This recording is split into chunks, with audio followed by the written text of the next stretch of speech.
The Immaterial Games Podcast with these guys. I'm not saying the words I was saying before. Yeah. I'm climbing a tree, baby. I've just fell over. Wow. Okay, fair enough. Right, let's get on with this. This is the Immaterial Gamers Podcast. Hello, human beings of the internet, and my mum. Just humans. Hi, mum. I don't know. There'll be probably a lot less humans after today. I'll give you that. Hi, Mum. I'm on the internet. Yeah. Hey, I'm waving at a microphone. Why am I waving at a Hi, microphone? Miss Chisholm. Yeah, thanks. Yeah. By the way, Hi, I was waving in game. Hi, Mr. and Mrs. Hall. No, they don't listen. They don't know how to use a computer. Well, they could have something to do. Anyway, yeah, this is episode number 32. 32. What happened to like 26 31? upwards? 26 onwards. Oh, were you not around? I don't know what the last number was, and I think I was in 27. The last one. The episode 26 had a massive bender, and then just like fell. As in a drink bender, you cheeky fucks. I thought you were going as Bender, like Bender from Futurama. What, from Futurama? Yeah. It was more the dodgy look you got off me when he said it. Yeah. Jesus, man. Anyway, yeah, so it ended up like getting drunk, found in a ditch, and then woke up and found out it was 32. So, yeah, so... Why are you 32? This podcast. Oh, I thought you were going to say you're 32 years old. Oh, that's September. But anyway, I'm Ryan. I'm weary at this point. And I'm Stefan, and I feel like dancing and singing, but I'm not allowed. And I'm Martin, and between me and Steph, we're the causes for his concern. Yeah. This is nice. Just get them to introduce each other now. It's great. It works. So yeah, how are we going to do this? We're going to do it like the usual way. Actually, we're going to discuss the games that we've been playing, kind of, and then we're going to go into the news. Just to give a heads up, though, it's going to be one big news topic. And a lot of talk by people with, well, let's just say, no life experience in these sort of topics, thankfully. But whereas I just thought me and Steph were going to go mental and you were going to try and control us. Jesus, yeah, don't. Yeah, they laugh now, but it's going to be a little bit more serious to a point. See, what I'm expecting from this podcast is all we're going to hear is Ryan talk, and you'll never hear our bits. Yeah, I might just sort of cut out and just make it look like I'm talking to myself as a single opinion video. But until that point, we will move on with what's been played. What's been played? So, Steph, start with you. What have you played? What have I played? Anthem. You want to go with Anthem? Minecraft. I've also played Anthem. Okay, one game. Anthem or Minecraft? Which one do you want? Neither. Neither? You want a third? I haven't got a third, so I'll have to have one of them. I'll go with Anthem. Okay then, Anthem. So, you and I have been playing Anthem. Yeah, you and I. And, For the likes of me that don't have a clue. Yeah. What is Anthem, Steph? Destiny. You know what? You're not wrong. To be fair, you're not wrong. No, seriously though, it's a, third-person shooter? Third-person shooter with basic mechs. It's Iron Man suits. Yeah. Javelins, as they call them. I forgot what they were called at that one point. Don't worry, I've got you back. I use a Colossus, if I remember correctly. Yeah, the Colossus, the big, beefy tank class. Also involved in the game are Storms, the mage class. Sort of cast little element spells, and fires guns. The Interceptor, the rogue class. Sneaky, agile, does like cheeky little melee bits, and then runs and hits enemies as they go. And then my class, the Ranger. The shit for everything. Basically, do you want to just not have to worry about all the other stuff and just fire the gun? Then the Ranger is your class. Wait, wouldn't the Ranger just be like Jack of all trades, master of none? Yeah, it is the balanced class. Yeah, if you want to say that. No, I'm going with master. When I hear Ranger, I expect an archer of some sort. I mean, to be honest, the Ranger's assault gear is sort of grenades and missile-y bits that can home in from afar, but it's kind of the one that, it has medium health, it can work at all ranges, its primary use is to fire guns and assault stuff. Can't say you've convinced me so far, boys. Well, I wasn't it's planning on convincing you, so... Not that it seems to have been convincing everyone anyway. We seem to be the few people who think that it's okay. See, I like the story behind it. With Destiny, it's because there's so much going on with Destiny, it's kind of I've kind of lost the story in it. Yeah, I can see where you're coming from. I mean, personally, I feel there's not enough in Anthem at launch. I know that they've already got the 90-day roadmap out at the moment. I have to admit, the story was pretty short. Is it the one that was released too soon, basically, so they don't know where they're taking it yet? No. Well, I must be thinking of something else. No, you're probably thinking about... To be fair, you're probably thinking about every other game on the market at that point. You're thinking of an early access Steam? Yeah, any sort of early access game on Steam? No, this is the game that came out late yet early. That I know that doesn't make much sense, but...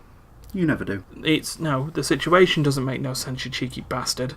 Yeah, that's cheeky bastard count to 1. No, it's the fact that I'm with you. It was due out. I'm sure it was due out some point last year. Got delayed to February this year, but then it got delayed to February this year, and still had a pre-order period and stuff like that. As all live services do these days, because they're not games. They're shells, which they'll eventually put some sort of gameplay in. Don't get me wrong, I like the gameplay of Anthem, but there's just... See, I like the gameplay. I don't like the fact you basically get penalised if you want to play on your own. Yeah, there is that. Because that's the thing with Anthem. It's very keen on the be a squad of 4 people gameplay. Yeah, the whole story it is just about you, individual. That's another thing that annoys me. Then, because you lot leave me alone on games. Normally you play too much and get too far ahead. Then we all just go, yeah, we can't be asked. You get, what's the word? Invested. I mean, I like to get invested in a game as well, but, In case those of you listening can't tell, abandonment issues over here. Yeah, very. But, yeah, what happened with us at the end of this week then, Steph? Would you say we, story-wise? Oh, we completed the story.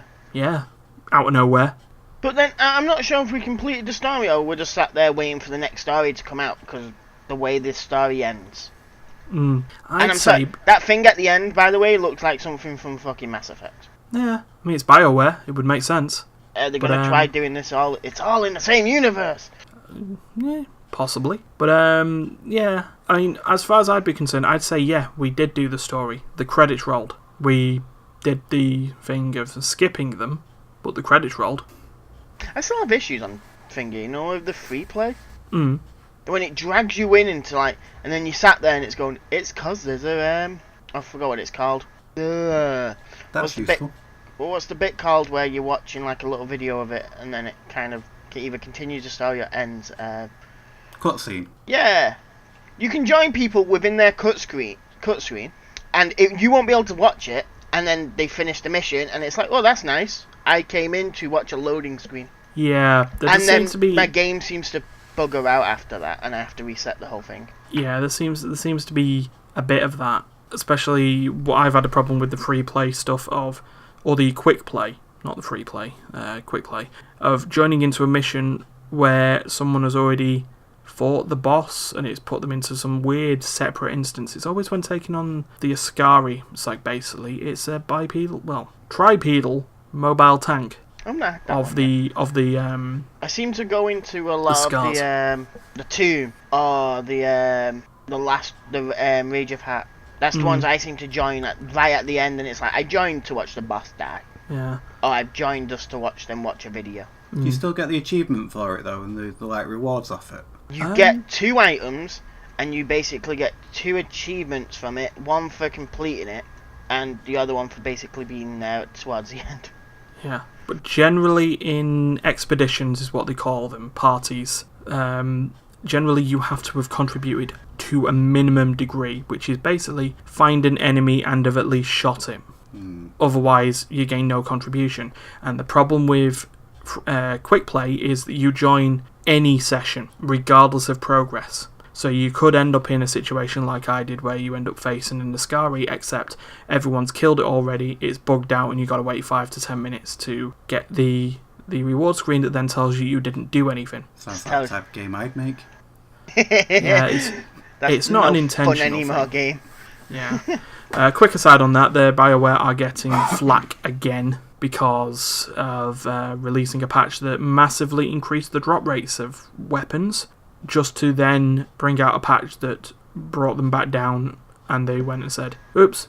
So and they're getting a lot of slack anyway off the PlayStation launch. Oh, the the fact that Anthem was bricking consoles. To be honest, a lot of the time the PlayStation is a brick. Yeah, and I own a PlayStation. But yeah, I think we can come to the continuation of Anthem. It's still okay. It's not the worst game I've ever played. No, oh no, it's functional. It, like I say, I like the combat. And it's like, I like the whole concept of it, but it needs more. And then they just go, yeah, we're not going to work on it anymore because we don't like it. It's like, you bastard. Yeah, it'll have fallen below expectations.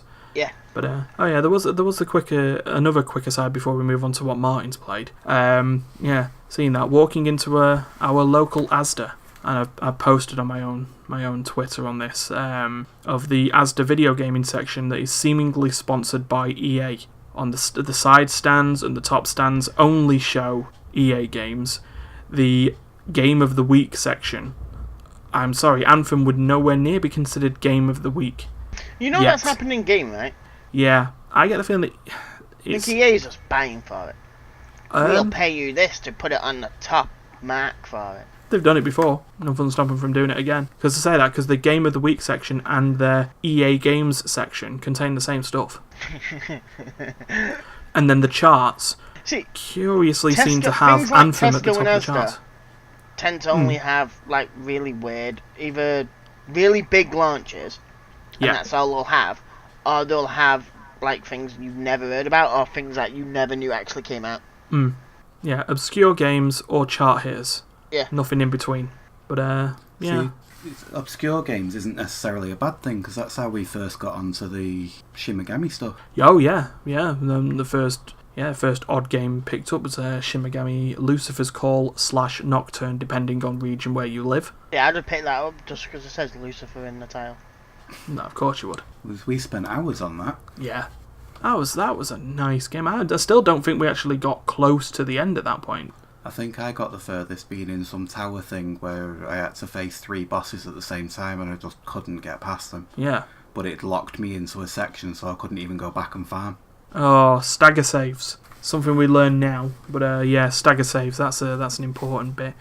But yeah, so with that aside, and we'll move on to what Martin's been playing. So mostly I've been playing Star Trek again, but I spoke about that last week, so anybody interested, feel free to go back for that one. Yeah, podcast 30. Podcast plug. Yeah, podcast 30, episode titled My Body Is Not Ready. They're on YouTube and all other sites. And other sites may vary. Yeah. And so I'm going to talk a little bit about Arena instead, Magic the Gathering Arena. Yay!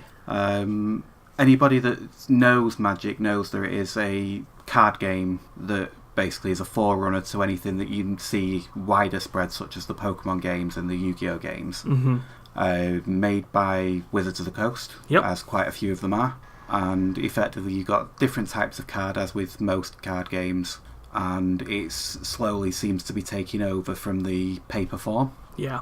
So that seems to have gone the Hearthstone route with the way that they took over the World of Warcraft trading card game. Only if Pokemon trading card game could have done the same. See, I played that for a while, but nobody else bothered again, so abandonment issues reoccurring. Let's move on.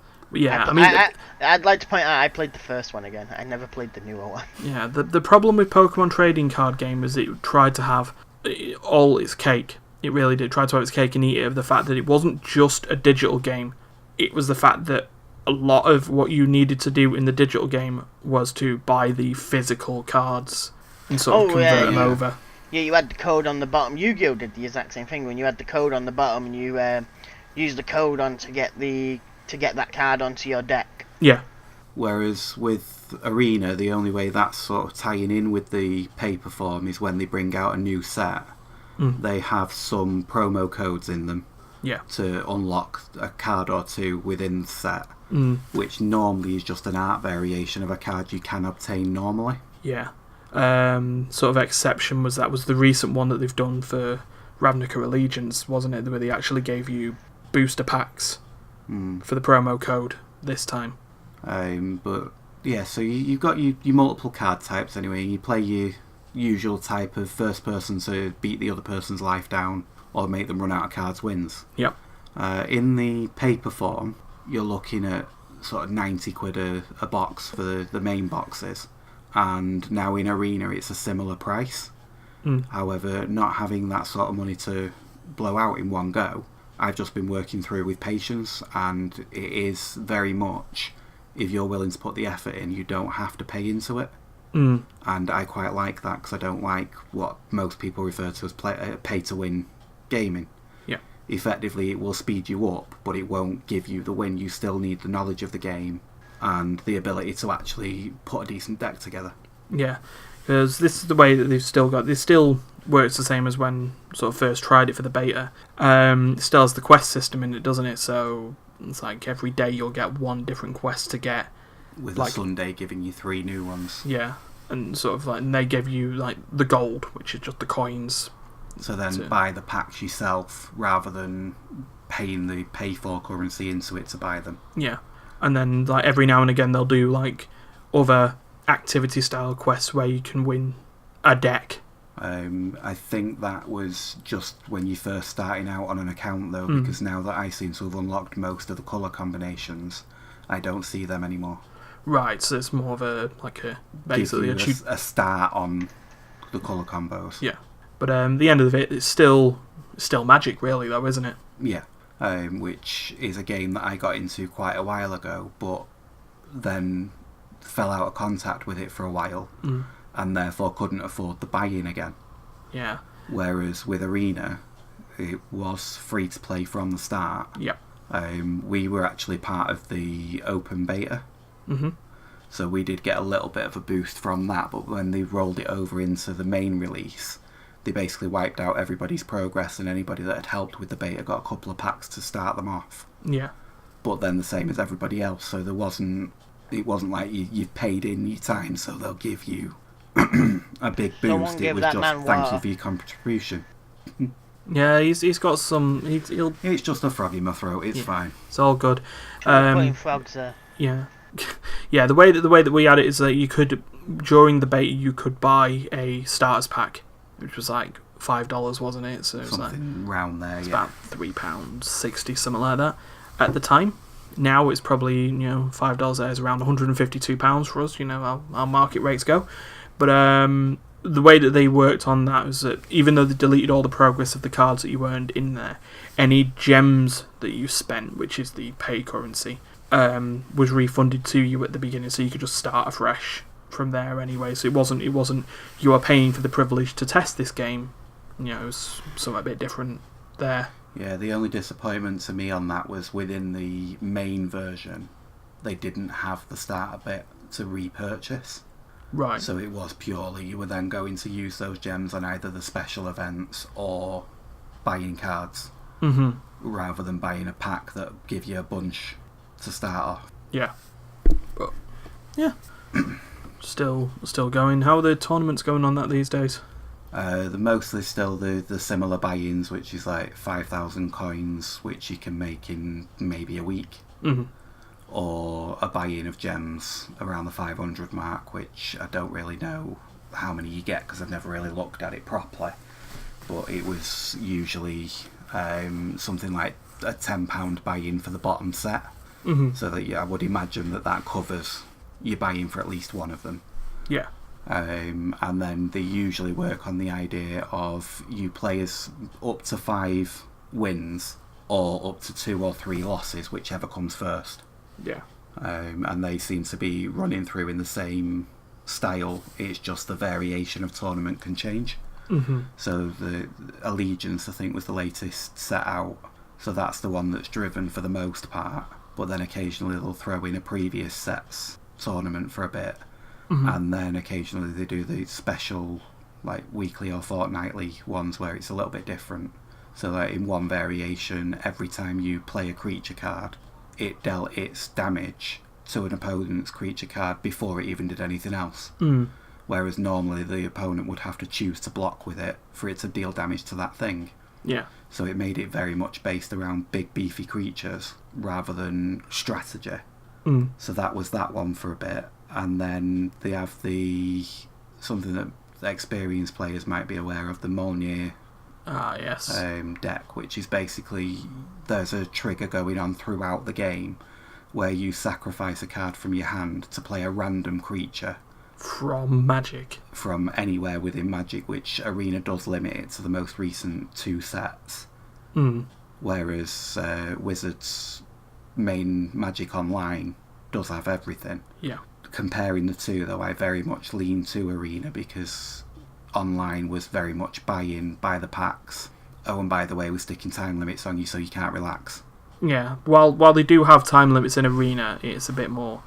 You've actually got time to think about it, whereas online it was very much you've got about 20 seconds to think about it and play.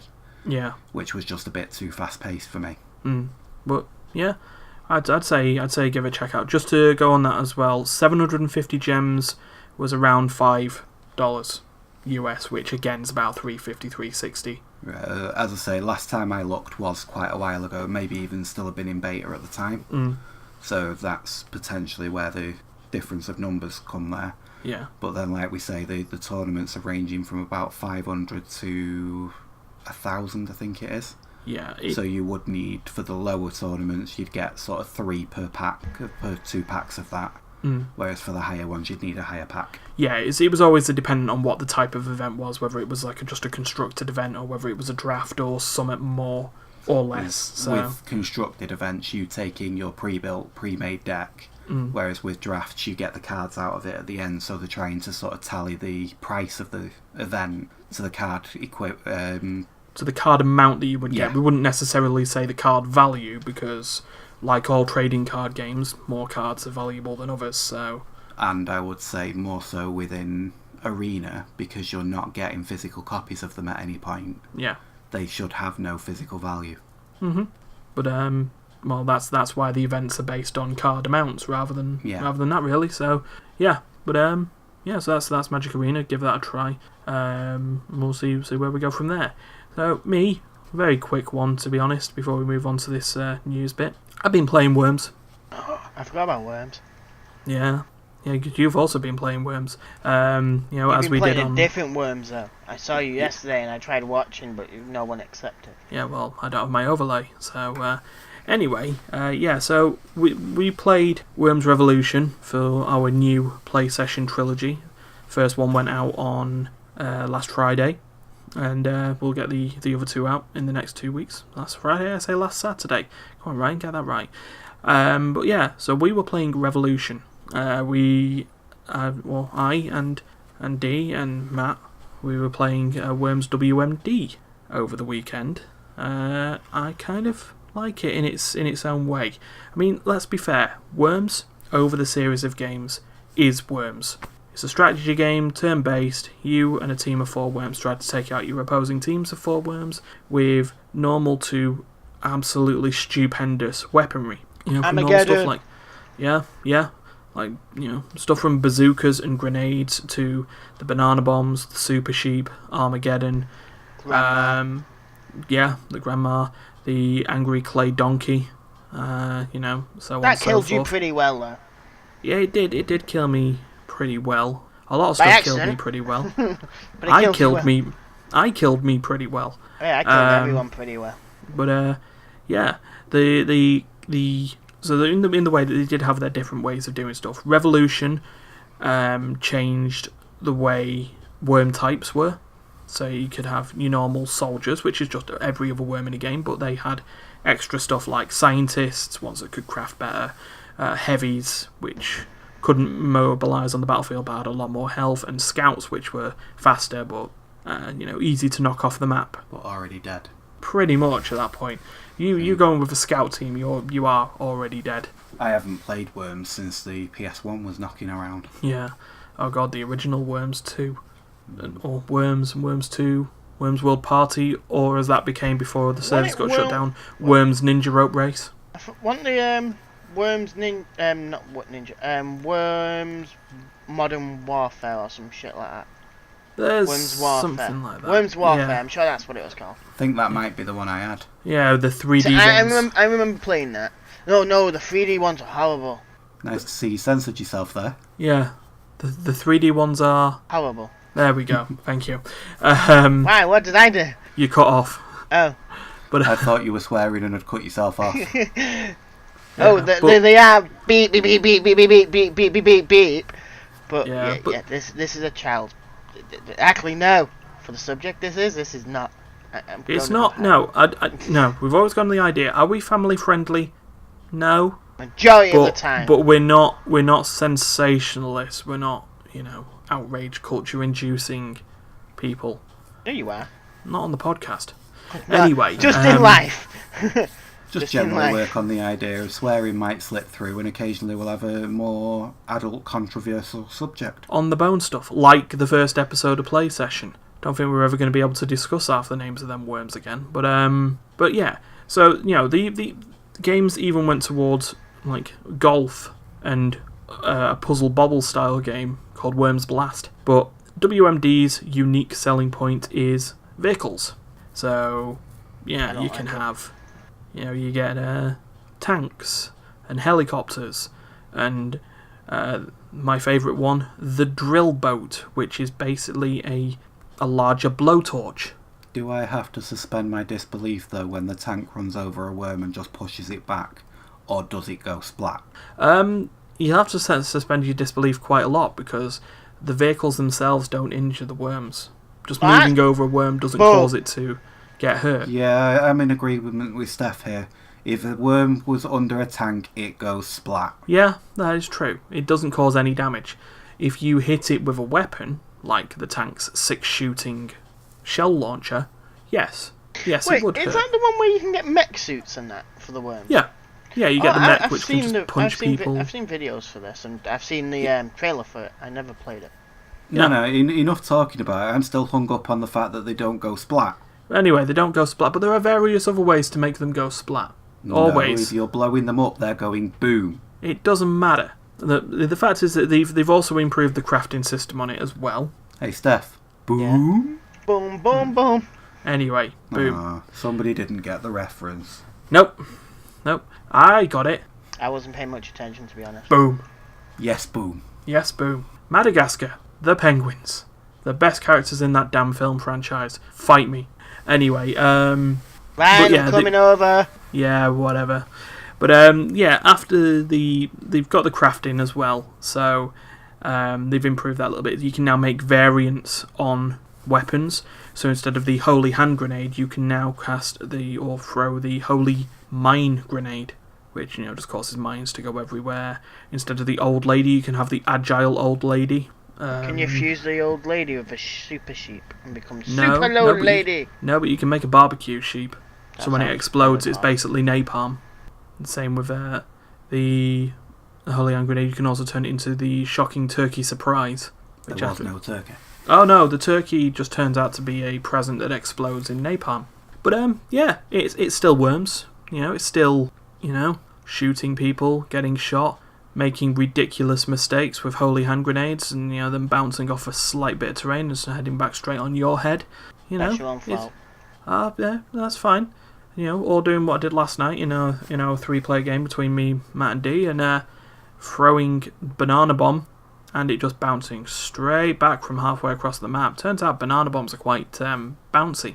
A lot in every version of finger. But yeah, probably still play more of that. Probably get beat, or probably win by hiding in the top corner of the map in a cavern where no one can airstrike. Hint, hint, you know where he is now. Well, they knew where I was last time, and it didn't stop them because I came out victorious. But yeah. So I believe it when I see it. next week's video, spoilers. Anyway, you just have to wait to see how I got to that point. However, that brings what's been played to a close, and we move on to news time News time. with our one piece of news, and it's the one that there's been stuff about. Oh, here's some video games getting released. Here's some hype trailers. Bethesda will have probably done a thing. They haven't done a thing. The counter is safe. But what we're looking at this week is something a little bit more controversial, discussion worthy. We'll talk about it, Steph, baby. Don't. No, you told me I'm not allowed to do that anymore. I'm not doing it. No. Yeah, see, when push comes to shove. But, yeah, so. Wait, are you daring me? No. Don't give in to peer pressure. Anyway. What peer pressure? It's Ryan, not a Stop. peer. Nor are you. Anyway. No, I'm a person. We move on. No, you didn't say peer pressure. No, he said peer. I'm not a peer, Yeah. I'm a person. Anyhow. Yeah, thanks. Right, let's move on to this. We'll start first with the story, and then we'll start to some questions. We'll actually try and discuss this, like, Maybe you should start with the name. close to stop. We'll start, like, close to human beings while discussing this. Just to know, we are an opinionated group of people. If you don't like what we say, discuss it like an opinionated person. Don't go crazy. Go Don't crazy. go all outragey. Go outrager. No. Dare them. No. Do it. Just do it on your own time. Yeah. Yeah. Just don't. Opinions get of me involved. individuals are not the shared opinion of immaterial gamers. However, we'll talk about a game. This is a story about a game All called about how Rape my Day. life got flipped upside No. down. Stop. No hijacking. Because I'm going to go through, I'm going to talk about the facts, and then we'll start asking the questions like we do. So, yeah, the game was called Rape Day. It appeared on Steam's lists around 2 weeks ago, and it was a very nice description of a game. You are in a zombie apocalypse, and you are a serial killer, and it is your job to go around and commit acts of rape and murder against as many women as possible. See, this is where I think they've gone wrong. Anyway, we'll get to that a little bit later. Be able to rape and kill anyone you want. Yeah, we'll get to that later. But, yeah, it came out, or it got announced. It never came out, it was due to go on the Steam store later in March. Due out in April. April. There we go. March, April. So it'd have probably started appearing for pre-purchases. Yeah, as sort of a listed game around sort of middle of this month. But with no content as discussed earlier. Yeah. So we had the content on this. This is basically a game where the idea was to outrage people by giving the gameplay benefits of, yes, you can go and perform acts of rape, necrophilia, sexual assault, and murder against women in this case. Now, it got brought up all on the news sites and people's Twitter accounts and stuff like that. Social media blew up with this whole idea of, this is an abhorrent game. It's this is bad. It's glorifying rape and sexual assault. It needs to go off Steam now. Yeah, of women. That's an opinion that Martin's got, and he'll talk about that a little bit later. But this week it got pulled off Steam by Valve, and they brought out a little blog post to explain why it was getting taken off the system, but not explain how it got on the system in the first place. But again, that's something we'll discuss. Past that point in the UK, it's been brought up in Parliament as an option that basically we can't control our own storefronts, so the government need to look into ways of making sure this doesn't happen again in future. And as the case of all governments seems to go, it'll go in the inevitably heavy-handed, misses the point way that seems to happen. Are we going to get to vote for this one and I'll regret it at the end? In the way that we just get a referendum out, we'll be told half the information. Once we've all voted, then we go, well, actually, this is the rest of the story. Yeah. No, probably not. But we as gamers, we can't make our own informed choices anymore. So the first question I want to actually bring up on this is, do you reckon Steam actually, I know this is going to sound weird, does Steam have the right to remove the games from the marketplace purely based on outrage?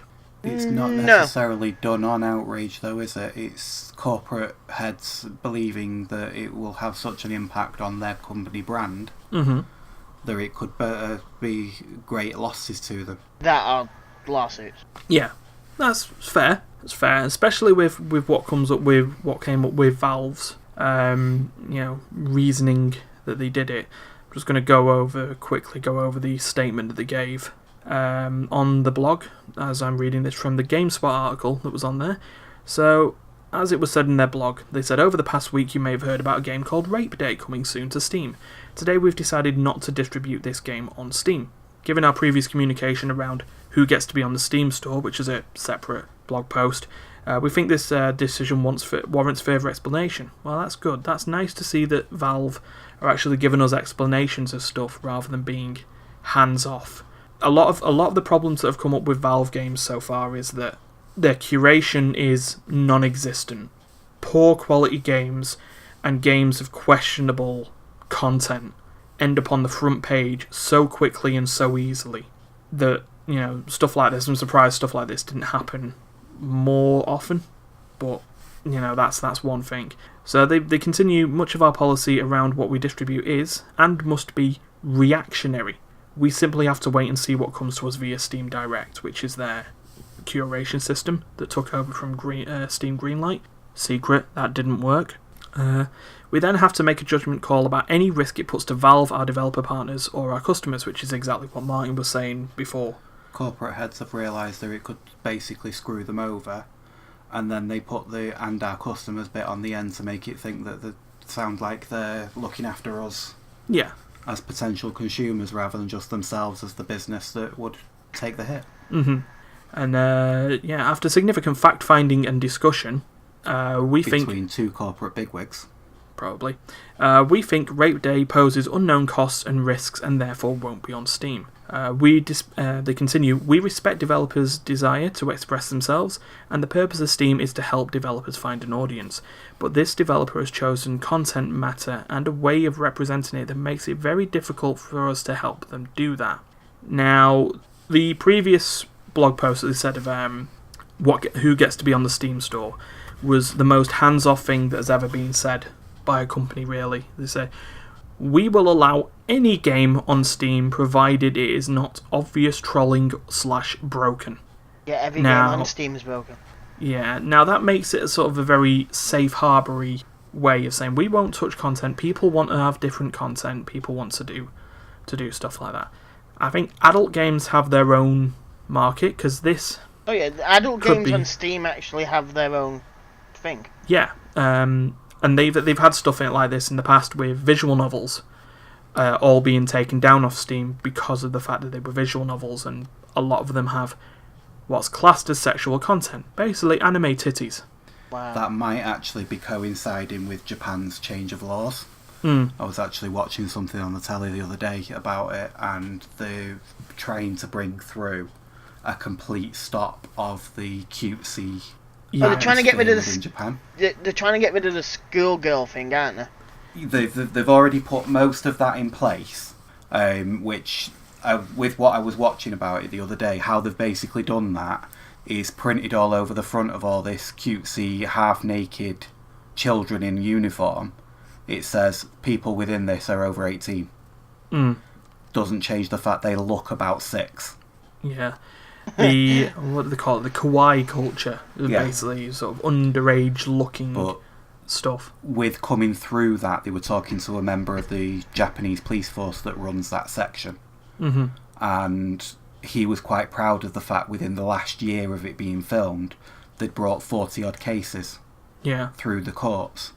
And the person that was running the show basically turned around and said, we do that in less than a month, what do you think you're playing at? And his response to it was, well, we're still a work in progress. So potentially as part of that work in progress, it's starting to spread out a little bit now, and therefore all that content that was originally from there is no longer allowed to be published, so it has had to be pulled. Yeah. And it makes sense. And going on that idea with the adult games, one of the other articles that was on there was a PC Gamer one, referenced, this is before they talk about the government actions, they reference a interview that they did with an adult gaming website called Nutaku. And a lot of them are on there. There's a lot of adult games on there. Some of them are to the bone in terms of the sexual content that's on there. But when a game that is, or when a site that is specifically marketing to these weird sort of games, I say weird, to each person's fetish is their own thing, really. But when they say there's a line to be drawn, surely that content shouldn't be there. But as I'll flip the question before, did Steam have the right to remove it? Well, yeah, of course they did. Do we, as the consumers, have the right to continue to lash out and basically harangue other customers, content creators, and businesses until they turn over? My answer to that would be no. However, with the internet, there is no way to stop something completely. Mm-hmm. So what is the point in going overboard trying to do so? Yeah. I mean... See, I kind of feel like if Day Rape came out on an adult-only gaming thing, it probably wouldn't have made much of a fuss. The fact that it was on Steam, I think it's all why the fuss is. Yeah, that would make sense. Taking into other games, anyone can access Steam. Your kids could get on Steam. They could easily find it and just go, "This is my birthday." Well, yeah. That comes up. A Steam front page is viewable for everyone. The descriptions of games and images are in there are usually locked behind age gates, but that would have been on the front page had that carried on as a popular and trending game, because some algorithm would have done it. A lot of that is a self-perpetuating, a self-fulfilling prophecy, because of the fact that this new story will have come out hearing, about this controversial game. People would have then looked into it, and that then goes up the Steam listings to generate interest. It's wrong in its own way, and it's not like the other thing on that. It's not like we're saying that anything with sensitive subjects can't be viewable on Steam. I mean, take into account of Rockstar's track record of their games. Grand Theft Auto, particularly Grand Theft Auto 3 and Manhunt, they made big waves during the time because of bits where you could, as a random event, you could get a prostitute in your car, take them to the woods, the character would have sex, they'd lose the money, and then people could then use their character, just shoot dead the prostitute, get all the money back and more. And people called that glorifying murder of prostitutes at that point, which it wasn't glorifying it, and it certainly wasn't point based, though. If you'll have noticed, Grand Theft Auto games after Grand Theft Auto 3 don't have a point meter anymore.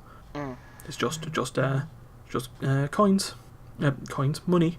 But this outrage stuff has happened before. There was a game called Hatred, and that was a game where you were about to cause as much damage to your local town as possible, shooting up everything, and then dying, murder by cop. People had a go at that because it was glorifying mass shootings. It wasn't. It was just... The thing to remember at all these points, though, is if somebody cannot differentiate between the game and real life, that is on the individual, not the games industry. Absolutely. That's a definite thing. I did this as an IT project in college about psychological aspects of stuff. It wasn't great. It was just normal college A-level-y stuff, but yeah, the sort of idea of this apparent case of people being influenced so much that they would have gone out and killed someone with a blue plastic bag, just like Manhunt. But realistically, on the flip side, somebody who's never played the game or knows about the game could still have tried to kill someone with a blue plastic bag. Exactly. And but they would have somehow got the blame from that, though. Yeah. So how is it the game's fault that somebody chose to do that? Yeah. I mean, the other argument on that, and I can see where they're coming from, though I may not necessarily agree with it, is, they go, it's when I could come back and say, well, media provides all this. There are Hollywood movies where rape is used, and it's uncomfortable. There's TV, books, other sort of stuff like that. Songs talk about it. But I guess the thing that makes that different is that gaming is the interactive medium. But then that then apparently comes in with the other point of, well, because it's the interactive medium, you're doing it and you must enjoy it at that point, otherwise you would have stopped playing. Not really. Someone made a point of playing Grand Theft Auto 5 and the torture mission, and them saying that, they want to stop. They would have wanted to stop the game, but then that meant they wouldn't have been able to play the rest of the game, so they got through it with the minimum amount of damage possible. And there's also, I'm not necessarily saying in this case there would be, but there's also other reasons to play games. Yeah. As a general rule, I don't like football games. I don't like shooting games. Yeah. We spent years, twice a week for hours at a time, playing Red Faction, which is a shooting game. Yep. And playing FIFA Street. Yeah. Which is a football game. Because they had slight variations on it that made it fun for me. And then on the other side of it, you've got some shooting games that I would play because the other people I play games with play them. I may be potentially crap at it and not enjoy it too much, but if it's the difference between having some company while playing and not, then occasionally I would. Yeah. Therefore, you can't just say you play that game because you enjoy it. Yeah. No, exactly, and that's the thing. That's the thing. I've played Grand Theft Auto. That doesn't make me a psychopath who wants to go out and rob a bank and kill as many people as possible while chasing from the cops going, ha ha ha, fuck you. I thought we were planning this. No. No, And Steph. on You the were. flip side, playing the game doesn't make you do that. Being a psychopath does. Yeah, exactly. So, as we continue on that, we I just move got on. him to admit he's a psychopath. Yep. High-functioning sociopath, thank you very much. Anyway, yeah, so to carry on, this ended up as big as media news now because of the fact it got brought up in UK government during, one of the normal House of Commons sessions. A Scottish MP turned around and, asked, how is Valve able to get away with this kind of stupidity? So this was on the gamesindustry.biz. Warning. Government censorship here. Yeah, it brings up to another question that I'm about to ask in a minute. But yeah, so it was SNP MP Hannah Bardell described it as utterly abhorrent material, according to gamesindustry.biz, and said the government must commit to getting round the table and sorting this issue out for good. She continues that the content of this game is utterly perverted.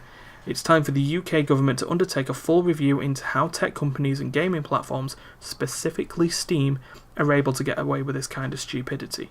Now, Coming soon, big red stop sign.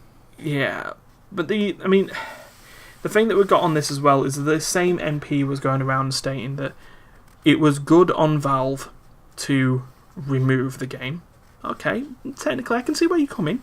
I mean, there's the other opinion of that, which is if a game is crap and you don't like its content, you don't buy it.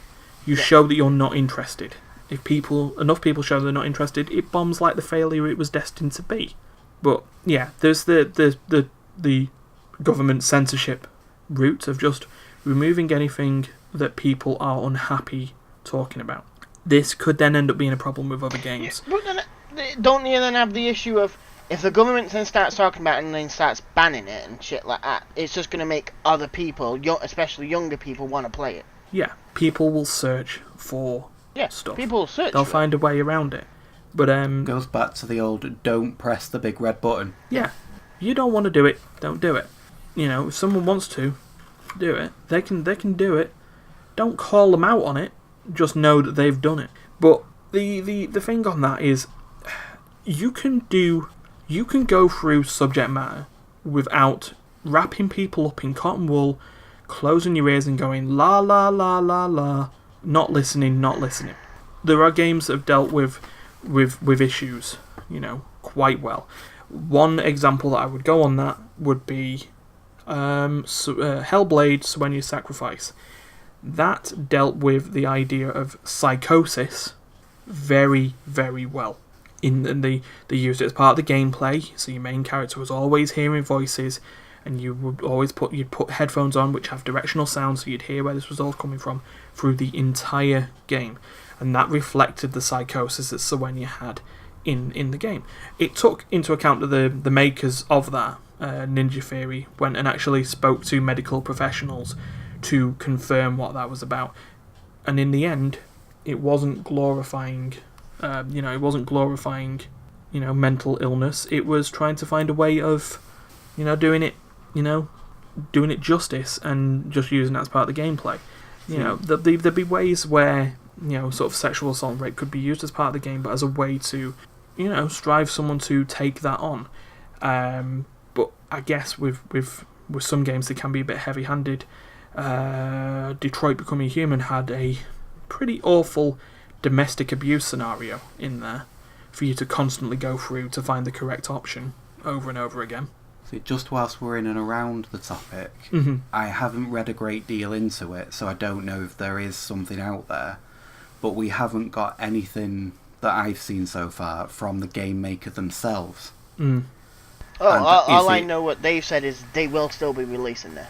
Yeah, that's basically what I saw, but what I'm thinking is, I'm not saying that they've gone about it in the right way. Is it just a piss poor way of them trying to bring attention to it? I mean, it is possible. I can't even say the word. I can't even say it. I'm going to stop. People's politics, by any chance? No, Political? It's like free advertisement. Promotional. Yeah, there we go, promotional. Don't worry, I'll get there with you on that one. Don't worry about it. But yeah, no, I can see what you mean. It's like free advertising. It's a promotional subject to that point. If nothing else, it's made everybody talk about it. True. Yeah. And then if kids are still hearing it, they'll also have to be told about their parents. What is that about date rape? Yeah, so I mean, we're talking about it right now. So you've got that, and we touched earlier and then moved quickly away from it. My other opinion on everything around this. Now, let me make clear before I say this, I am by no means saying it is right in any form. Everything you see against it right now is focusing on the fact that it's abusive to women. Yes. Yeah. Nothing is saying this abuse is wrong. It is all saying this abuse of women is wrong. Yeah, I can see where you're coming with that opinion. I mean, it is a touchy thing. I mean, certainly we don't want to be saying at any point, look, women need to know that this is wrong, and why we're looking at only women on that. But yeah, we've got to go on to this. I mentioned very touchingly about domestic abuse. Something that that's coming out, especially with the rise of social media, is that it affects everyone. There are, it's getting to a point where there's an increasing amount of domestic abuse against men to domestic abuse caused by men. In the same way, men get raped. Yeah, men get raped, and And if you have a stance that rape is wrong, then you have a stance that rape is wrong, not that rape of women is wrong. Yeah, I'm certainly to go on. Yeah, and that's the sort of stance that I am on that. It's either overall wrong, or it's not. Yeah. There is no middle ground where it's only wrong for some, and others it's not so wrong, or it's all right. Yeah, I have my certain, my opinions on that, and yeah, definitely, rape with most people is wrong. Is the old-fashioned way of looking at it, where a lot of people used to believe men can't be raped. Yeah, I guess there is that on that. Yeah, that men can't be raped, women can't be rapists, men can't be beaten up by their significant others, and so on. Yeah, because they're the shy little female in the corner. No. Yeah, certainly we don't want to be wrapping, we don't want to be putting sort of people on a pedestal and going, this is the sacred person, nothing shall ever go wrong with that. No, it is, I'll give it this, there's still things that come up. It is wrong for a man to hit a woman. It's wrong for a woman to stab a man. I would to take it back even further than that. It is wrong for a man to hit a woman. It is wrong for a woman to hit a man. Yeah. I mean, it doesn't matter if there's anything else involved. Yeah. At the end of the day, it's wrong for a woman to hit a woman, or a man to hit a man. Yeah. And that's something that me and Ryan were talking about earlier about general equality. It doesn't come down to, is it somebody of a different background, a different sex, a different orientation, any of that. It comes down to, is it right or wrong? Yeah. I mean, that goes back to sort of the question I asked, or sort of another question there, which was, should something be taken down purely because it has caused outrage? No, it should be taken down because it's wrong.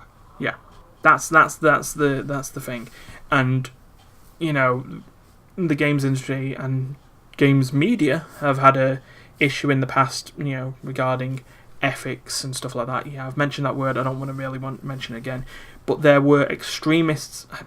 I don't want to say there were extremists on both sides. I mean, there were. But, there were people trying to have a decent discussion, and it got hijacked by abusive people on one side and outrage culture on the other.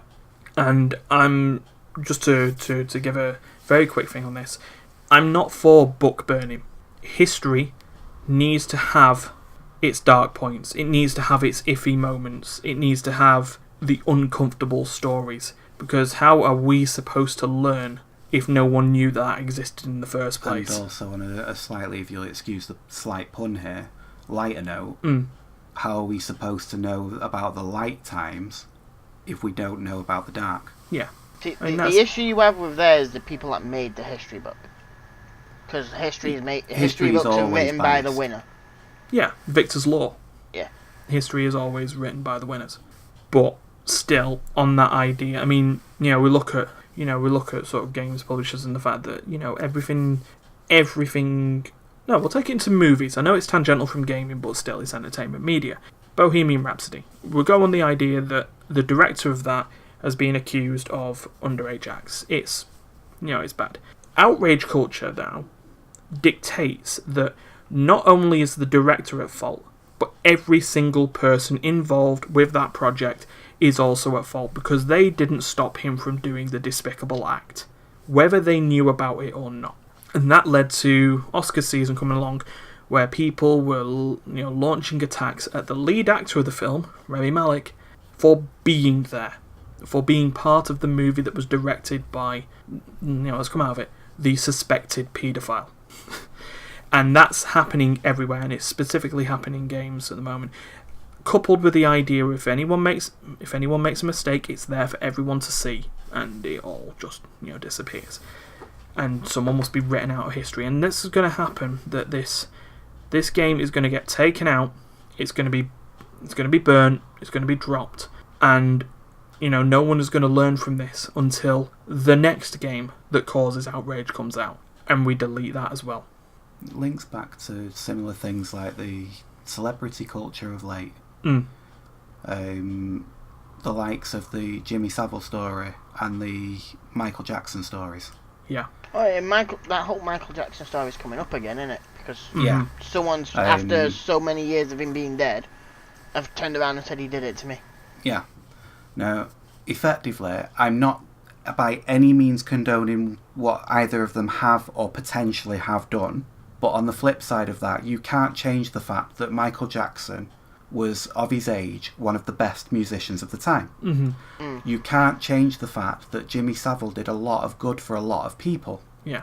That isn't changed by the fact of what they've done, but you can't talk about the good points because the bad points are there. Yeah. And yeah, that's the thing. We are not apologists on that idea. They did wrong. We know they did wrong. It doesn't change the fact they also did good. Sure, we are going to hate them for ruining our childhoods because of the fact they did that, but they still did. And we're going to end up in a problem in the games industry now where say something wrong to one person and you will get crucified for eternity. And this utopian world of looking for, the paragons of virtue leading the system where everything is all family friendly, cotton wool, stale entertainment is there. We can't, of course, we shouldn't have games where it is entertainment to rape someone and kill them. We can have a story that can look at sexual abuse and assault in a way that makes the player think. So, yeah, and what Rape Day should come out is a game that's, I can understand it can be removed, but I wouldn't have been interested in it. I would have voted where my money is and not given it a second thought. And I think we're just sort of like on that idea, and we're coming up to about an hour really of talking about this, and it's gone a lot darker. Well, it went a lot more serious than I thought it was going to, but it's something a little bit different. So we can be adults when we want to be. Yeah, we can be. He of little faith. Yeah, well, We just about had it there. But yeah, so that was a bit more of a discussion. If you've got anything you want to say about it, drop a comment in. Hopefully we haven't offended too many people. Hopefully we haven't sided with too many people. We just wanted to try and get some balanced-ish discussion out there in a different sort of way. So if you do want to hear more of this, do that likey, sharey, subscribey thing with the bell, and sort of big, deep discussion like this may happen a bit further on. Or we may just do weird news where we take the piss out of Blizzard and Bethesda again. Who knows? It depends what comes up over a week. But yeah, check out the podcast feed, check out the other videos. Just as a quick wrap up on this as well, series that are still going. We've still got role playing Not In My Games. We've got Play Session that's come back. The podcast, obviously, we're here, still going. As an announcement, Stephen's bringing back the General's War Table. So there'll be 4 videos a week. He'll be going for XCOM 2 this time. So he's not gone grand strategy, but he's going punishing strategy instead. Fair enough. So that'll be interesting. And in the talks of, I've sent a uncut, an edited but not episode cut series of Monster Prom out to Duncan. When he has a look at that, we'll see where we go, and that should be coming up in, I'd say, probably get that sorted within the next week. So yeah, but until that point, we'll try and make it a little bit more light-hearted next week. Maybe just talk about bunnies, sex, drugs, and rock and roll. Yeah, well, I like that. We could just go all 70s and just turn it that way. But yeah, thank you, Steph, and thank you, Martin. Right. And until next time, please don't kill each other. Why not? And please don't crucify each other on the internet unless you've done a really, really unforgivable bad thing. Ryan left the toilet seat up again. All the bad things. All the good things. And the bad things. I'm not getting Really are being a good boy, aren't you? Yeah, wow, we got him sorted. Right, have a good one, guys. We'll see you next week. Hey Steph, let's talk about... No! Bye!